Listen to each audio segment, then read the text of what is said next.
Bacaan dari Kitab Kejadian. Sekali peristiwa, Tuhan membawa Abram keluar dari rumah, serta berfirman kepadanya, "Coba lihat ke langit, dan hitunglah bintang-bintang jika engkau dapat." Maka firman-Nya kepada Abram, "Demikian banyaknya keturunanmu kelak." Abram percaya kepada Tuhan, maka Tuhan memperhitungkan hal itu kepadanya sebagai kebenaran. Tuhan berfirman lagi kepada Abram, "Akulah Tuhan yang membawa engkau keluar dari Ur Kasdim untuk memberikan negeri ini menjadi milikmu." Tetapi Abram bertanya,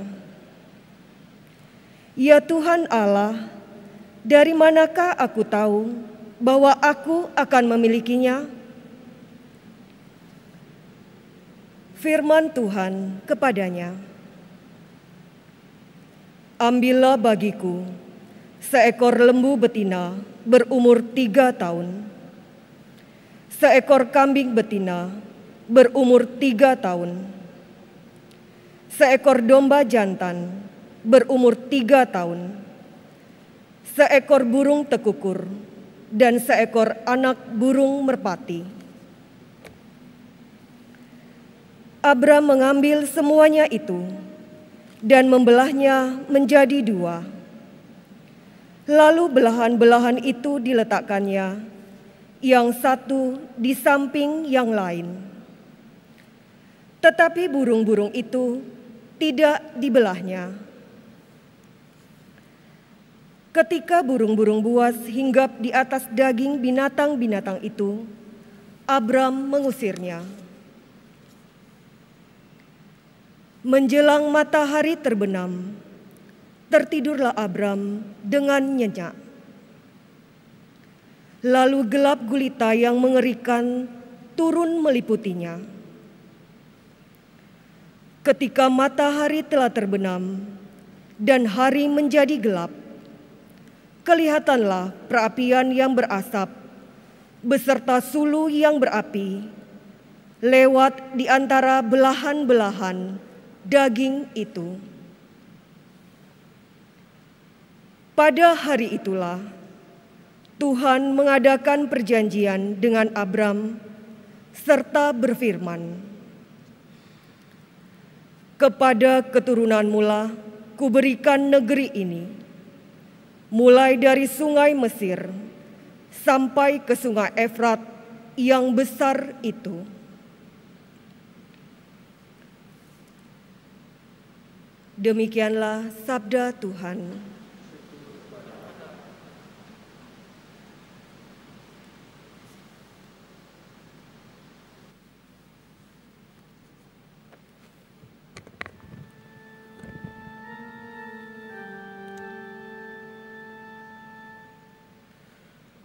Tuhan adalah terang dan keselamatanku. Tuhan adalah terang dan keselamatanku. Tuhan adalah terang dan keselamatanku. Kepada siapakah aku harus takut? Tuhan adalah benteng hidupku. Terhadap siapakah aku harus gentar? Tuhan adalah terang dan keselamatanku. Dengarlah ya Tuhan seruan yang kusampaikan. Kasihanilah aku dan jawablah aku. Wajah-Mu ku cari, ya Tuhan, seturut firman-Mu, carilah wajah-Ku. Tuhan adalah terang dan keselamatanku. Maka janganlah menyembunyikan wajah-Mu daripadaku. Janganlah menolak hamba-Mu ini dengan murka. Engkaulah pertolonganku, ya Allah penyelamatku. Janganlah membuang aku, dan janganlah meninggalkan daku. Tuhan adalah terang dan keselamatanku.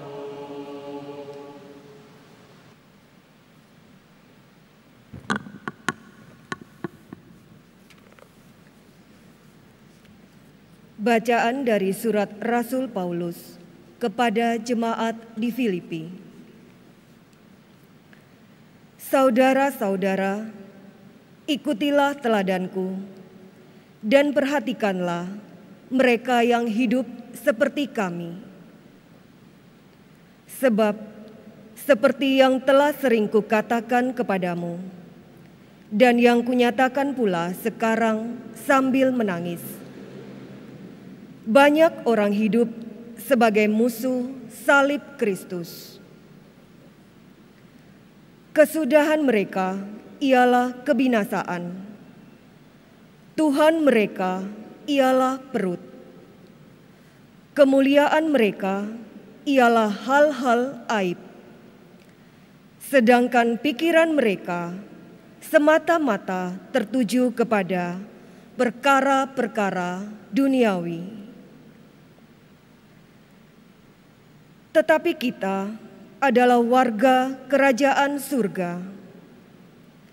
Dari sana juga kita menantikan Tuhan Yesus Kristus, Sang Penyelamat, yang akan mengubah tubuh kita yang hina ini menjadi serupa dengan tubuhnya yang mulia, sesuai dengan kuasa-Nya yang dapat menaklukkan segala sesuatu kepada dirinya. Karena itu, saudara-saudaraku yang kukasihi dan kurindukan, sukacitaku dan mahkotaku, berdirilah dengan teguh dalam Tuhan.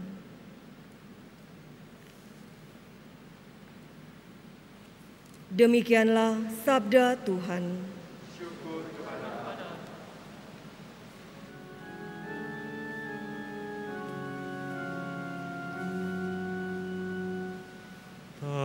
Terpujilah Kristus Tuhan, Raja mulia dan kekal. Terpujilah Kristus Tuhan, Raja mulia dan kekal. Dari dalam awan yang terang, terdengarlah suara Bapa. Inilah anak yang kukasihi, dengarkanlah Dia. Terpujilah Kristus Tuhan, Raja mulia dan kekal. Tuhan bersamamu.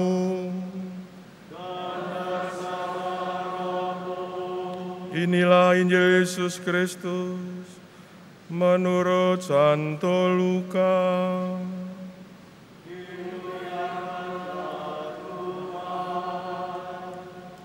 Sekali peristiwa, Yesus membawa Petrus, Yohanes dan Yakobus naik ke atas gunung untuk berdoa.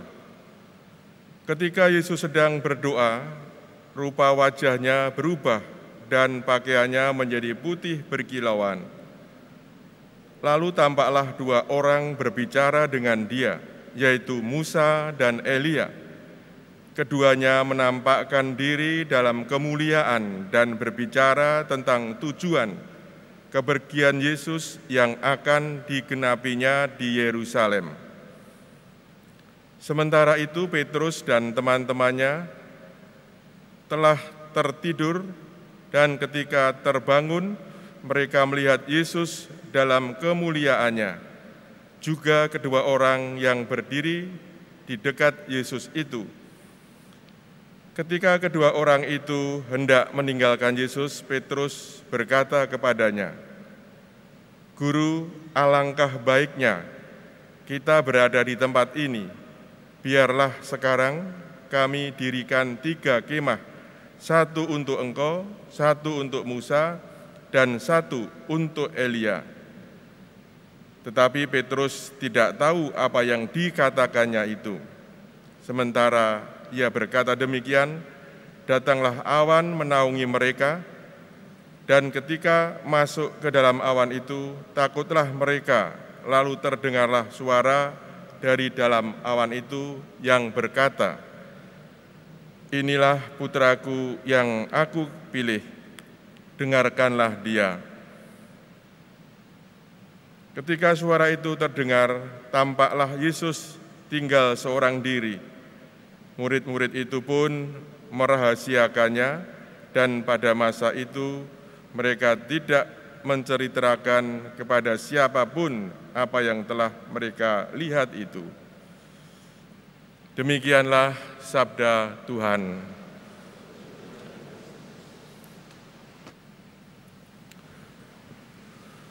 Baik Bapak, Ibu, dan Saudara sekalian yang dikasihi Tuhan, pada saat ini di tengah-tengah kita ada beberapa pejabat dari pemerintahan, dari Kementerian Agama Republik Indonesia, yaitu Bapak PLT Dirjen Bimas Katolik yang duduk di sebelah sini, dan beberapa temannya saya tidak bisa menyebut satu persatu karena pakai masker dan belum hafal. Lalu juga ada dari Pembimas Katolik, dari kantor wilayah Jawa Timur,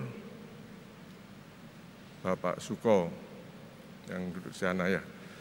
Baik, selamat datang ya, Bapak-bapak semua. Dan Bapak, Ibu, dan Saudara sekalian, marilah kita sekarang merenungkan apa yang kita dengar dari bacaan-bacaan tadi.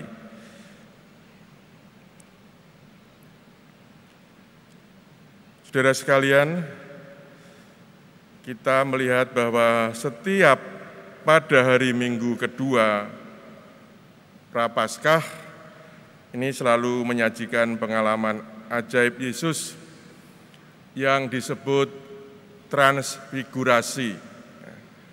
Yesus berubah wajah. Jadi kalau kita lihat ketiga Injil sinoptik, yaitu Injil Matius, Markus, dan hari ini Lukas, itu selalu menempatkan episode itu sesudah pengakuan Petrus bahwa Yesus adalah Mesias. Dan pemberitahuan pertama Yesus tentang sengsaranya. Maka dapat ditebak apa maksud cerita transfigurasi itu. Yesus sendiri sudah menyampaikan bahwa dirinya ini akan menanggung banyak penderitaan. Ditolak oleh tua-tua, imam-imam kepala, dan ahli-ahli Taurat, dan akan dibunuh. Penampakan mulia di atas gunung itu mau menegaskan bahwa salib dan kebangkitan penderitaan dan kemuliaan ini selalu saling bergandengan.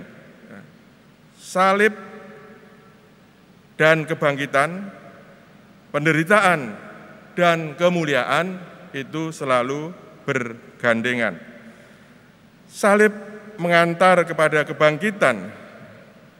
Benih-benih kebangkitan sudah tersembunyi di dalam pencobaan dan penderitaan. Bukan hanya Yesus yang akan dibangkitkan, tetapi semua orang itu akan dibangkitkan. Semua orang yang percaya kepada Tuhan Yesus itu akan dibangkitkan. Yesus yang bangkit itu akan mengubah tubuh yang hina ini sehingga serupa dengan tubuhnya yang mulia menurut kuasanya yang dapat menaklukkan segala sesuatu kepada dirinya. Jadi kalimat yang saya baca tadi di dalam bacaan yang kedua, ayat 21. Mengapa pesan ini disampaikan selama masa Prapaskah? Minggu yang lalu kita tinggal di gurun bersama dengan Yesus. Minggu ini kita diajak untuk mendaki gunung bersamanya. Gunung seperti juga gurun itu adalah tempat istimewa untuk berjumpa dengan Allah dan mengenali diri secara lebih tepat. Di gunung kita meninggalkan segala kebisingan dan segala lembah kehidupan. Di atas gunung pandangan mengenai dunia di sekitar menjadi lebih jernih. Tidak mengherankan banyak suku atau bangsa dari berbagai agama atau kepercayaan membangun kuburan itu di tempat seperti di atas gunung seperti itu. Bagi orang Kristiani, makna gunung juga sangat jelas. Di Gunung Muria, iman Abraham terhadap Allah, perjanjian diuji dan dimurnikan tatkala Allah meminta Abraham untuk mengorbankan anaknya Ishak. Di Gunung Sinai, Musa menerima 10 perintah Allah setelah melewatkan 40 hari dan 40 malam di sana.